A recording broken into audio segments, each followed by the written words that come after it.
지금부터 내가 해주는 얘기 들어주겠니? 할렐루야. 새로운 날이 또 밝았습니다. 우리 하나님께 찬양 먼저 올려드리겠습니다. 주와 같이 길 가는 것 1절 2절 찬양하겠습니다. 주와 같이 길 가는 것 즐거운 일 아닌가. 우리 주님 걸어가신 발자취를 밟겠네. 한 걸음 한 걸음 주 예수와 함께 날마다 날마다 우리 걸어가리. 어린아이 같은 우리 미련하고 약하나 주의 손에 이끌리어 생명길로 가겠네. 한 걸음 한 걸음 주 예수와 함께 날마다 날마다 우리 걸어가리.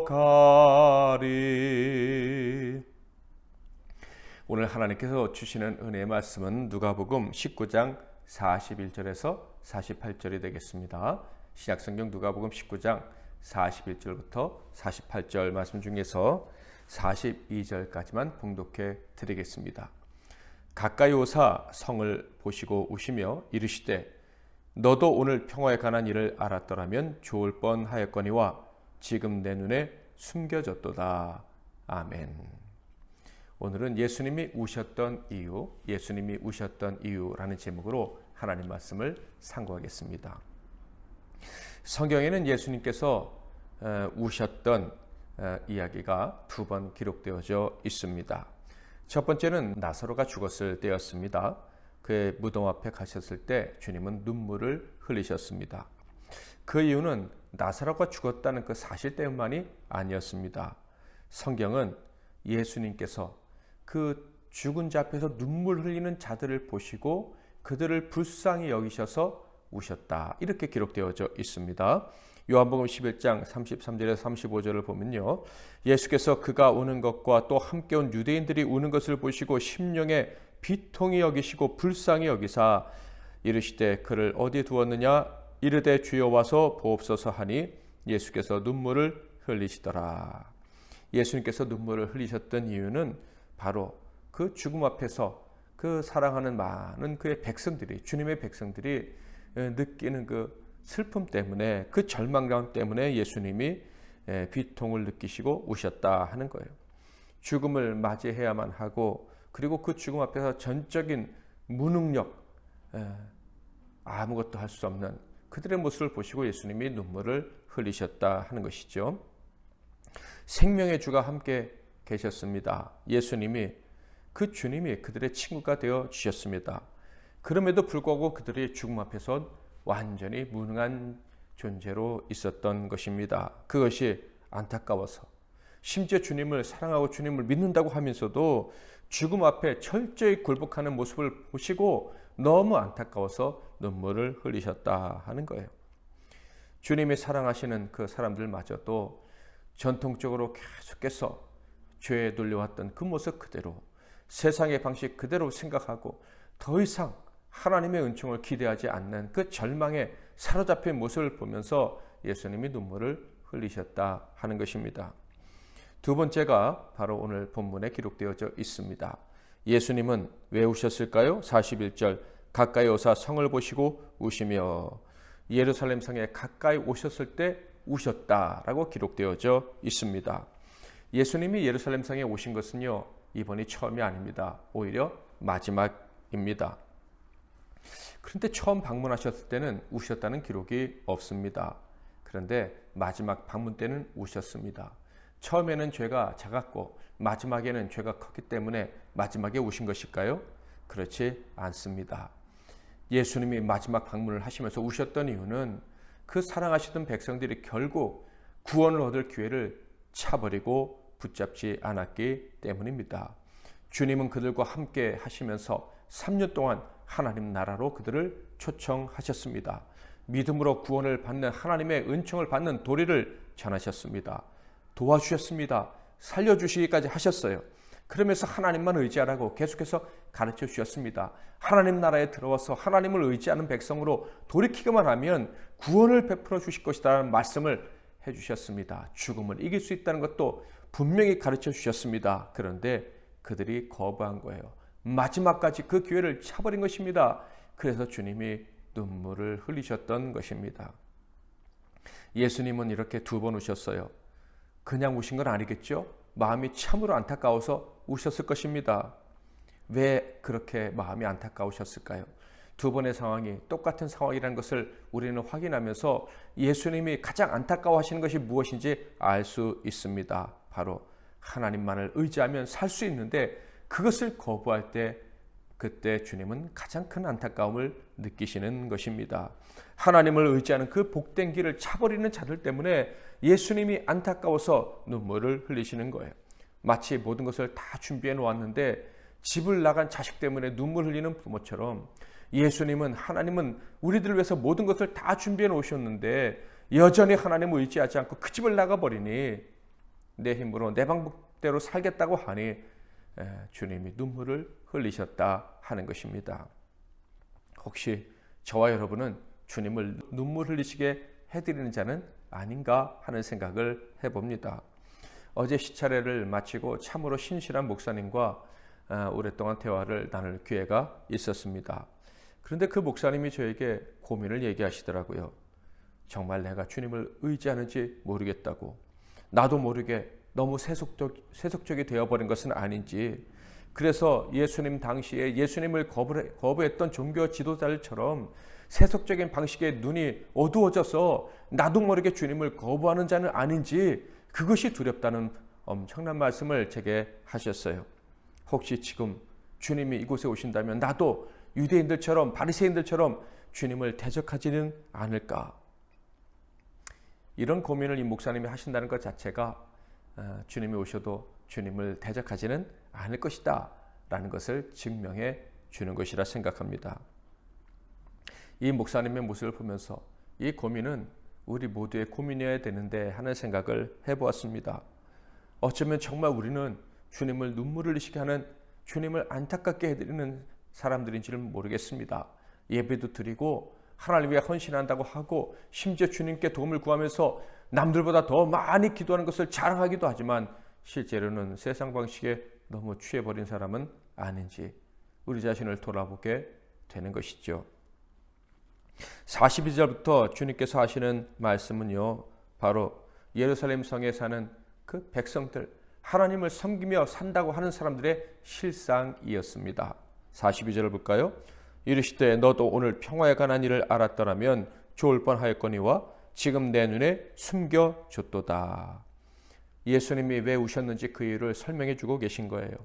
그 이유는요, 그들이, 하나님의 백성들이 평화에 관한 일을 알지 못했기 때문이다 라는 것입니다.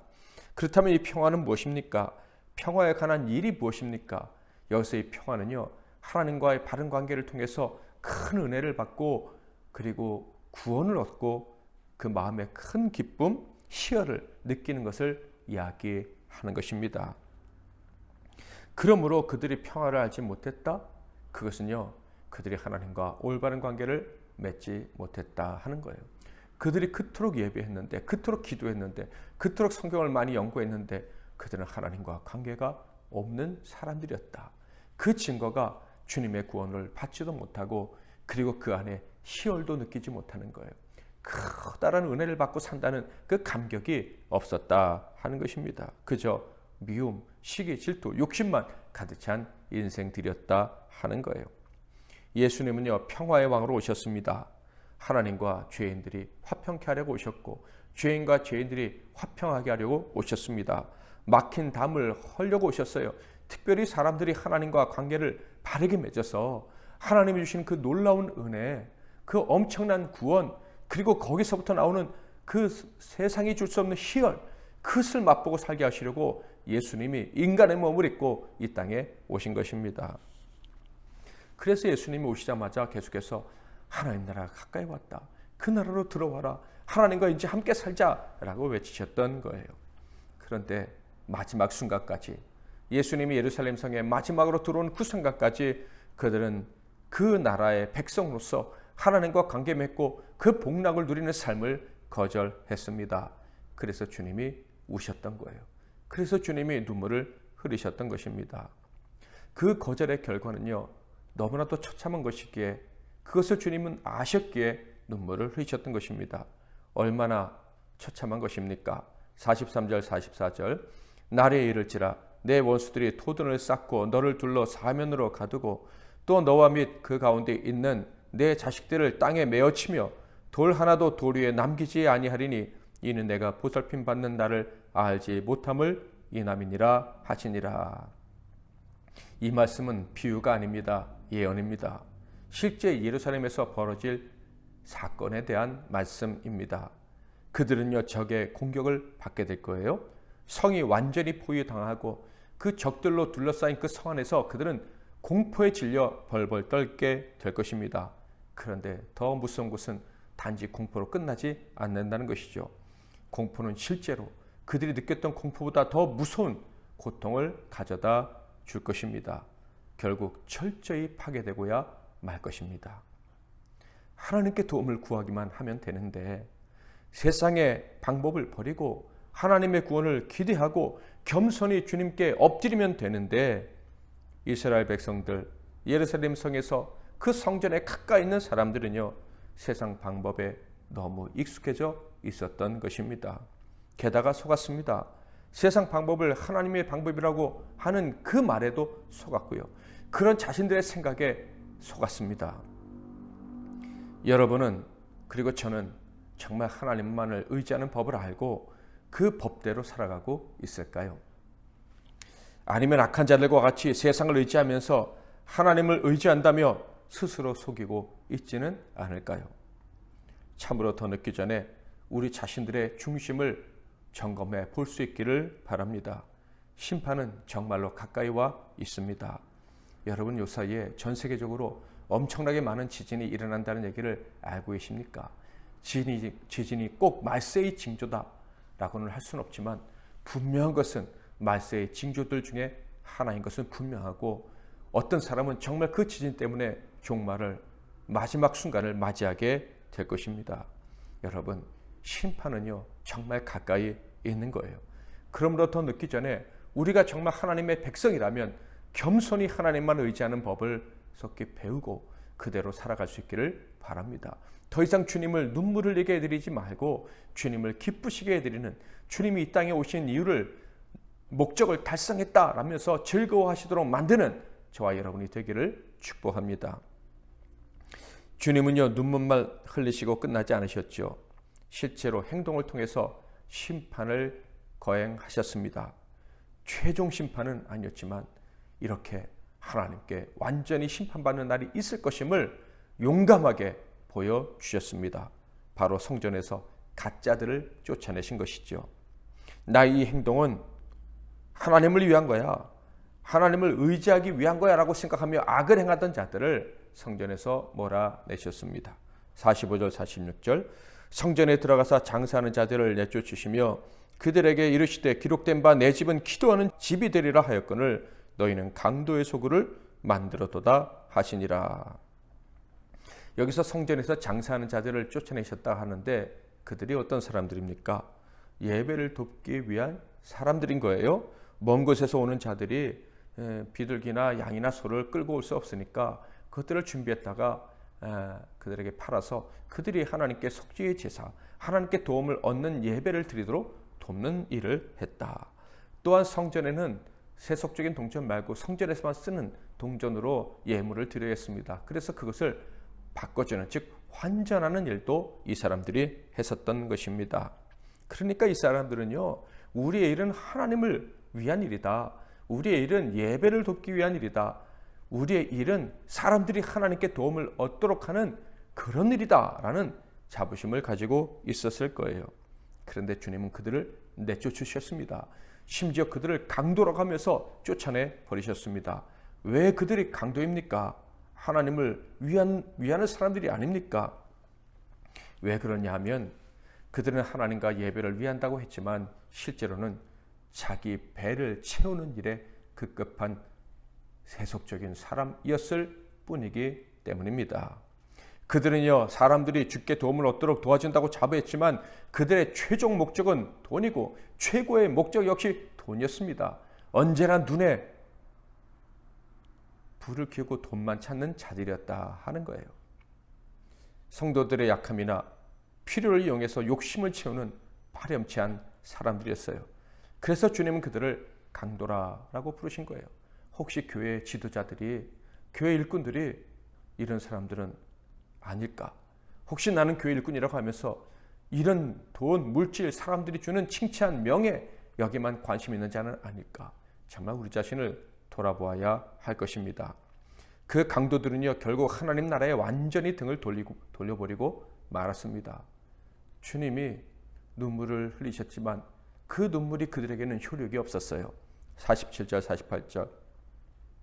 예수께서 날마다 성전에서 가르치시니 대제사장들과 서기관들과 백성의 지도자들이 그를 죽이려고 꾀하되 백성이 다 그에게 귀를 기울여 들으므로 어찌할 방도를 찾지 못하였더라. 그들은요, 결국 주님을 죽이려고 계획을 세웠다 하는 것을 알 수가 있습니다. 교회 일꾼들 중에 정말로 덕을 세우지 못하는 자들이 많아요. 하나님을 위해 일한다고 하지만 돈만 챙기고 자기 이익만 찾는 자들도 있습니다. 그들이 그래도 교회 안에 있으니까, 그래도 말씀을 듣고 예배하니까 언젠간 돌아와서 주님 편에 설 수 있을까? 결코 그렇지 않을 수 있다는 것을 우리는 알아야 합니다. 내가 정말 하나님 나라를 위하는 사람인지, 정말 하나님만을 의지하는 사람인지 확실하게 스스로 점검해보고 결론을 내리지 않는다면 그런 사람은 언제라도 주님을 배신할 수 있는 거예요. 겉으로 보기에는 사람들에게 드러나지 않습니다. 정말 하나님의 나라만을 위하는 것 같아요. 그래도 그 안에 자기 배를 위하는 사람은 결국 배신을 할 것이고 결국 지옥불에 떨어지고 말 것입니다. 주님과 교회 등의 비수를 꽂고 자기의 영혼에는 영혼이 회복되지 않을 상처를 입히고 말 것입니다. 더 이상 하나님을 의지할 기회를 잃어버린 자들, 눈물을 예수님의 눈에서 뽑아내는 자들이 바로 이들이죠. 사랑하는 성도 여러분, 우리는 결코 주님이 눈물 흘리시도록 내버려 둘 수가 없습니다. 늦기 전에 주님이 기뻐하시도록 더욱더 하나님을 의지하는 저와 여러분이 되시기를 바랍니다. 죽음을 이기시고 부활하신 예수님만이 우리의 능력이 되심을, 그 예수님을 보내신 하나님만이 우리를 모든 환난에서 건지실 분이심을 믿고 주님을 의지하는 그 믿음으로 하나님을 기쁘시게 해드리면서 오늘도 살아가는 저와 여러분이 되기를 주님의 이름으로 축복합니다. 주와 같이 길 가는 것 3절 4절 찬양하겠습니다. 꽃이 피는 들판이나 험한 골짜기라도 주가 인도하는 대로 주와 같이 가겠네. 한 걸음 한 걸음 주 예수와 함께 날마다 날마다 우리 걸어가리. 옛 선지자의 녹같이 우리들도 천국에 들려 올라갈 때까지 주와 같이 걷겠네. 한 걸음 한 걸음 주 예수와 함께 날마다 날마다 우리 걸어가리. 아멘. 오늘도 주님 말씀 붙잡고 기도하시고요. 이 코로나 시국에 고난받는 우리 이웃들, 그리고 특별히 선교지에서 애통하며 기도하는 우리 선교사님들을 위해서, 또 선교지로 돌아가기 위해서 기도하는 선교사님들을 위해서도 기도해 주시기 바랍니다. 제가 먼저 잠깐 기도하고 여러분 각자 기도 제목 가지고 기도하겠습니다. 그리고 오늘 또 지금 비행 중에 있는 강지사님을 위해서도 기도해 주시면 감사하겠고요. 기도하겠습니다. 하나님 아버지, 우리를 위해 눈물을 흘려주시고 그 눈물 때문에 우리가 하나님을 기쁘시게 해드리며 살아갈 수 있는 길을 열어주시니 감사합니다. 오늘 말씀을 들은 우리들은 언제나 주님을 기쁘시게 해드리며 살아가는 자가 되겠습니다. 오직 주님만 의지함으로, 주님과 함께함으로 주님이 우리의 모든 문제를 해결해 주시고 구원해 주시며 세상이 줄 수 없는 기쁨으로 충만케 하심을 믿음으로 주님을 기쁘시게 해드리는 믿음의 삶을 살아가겠습니다.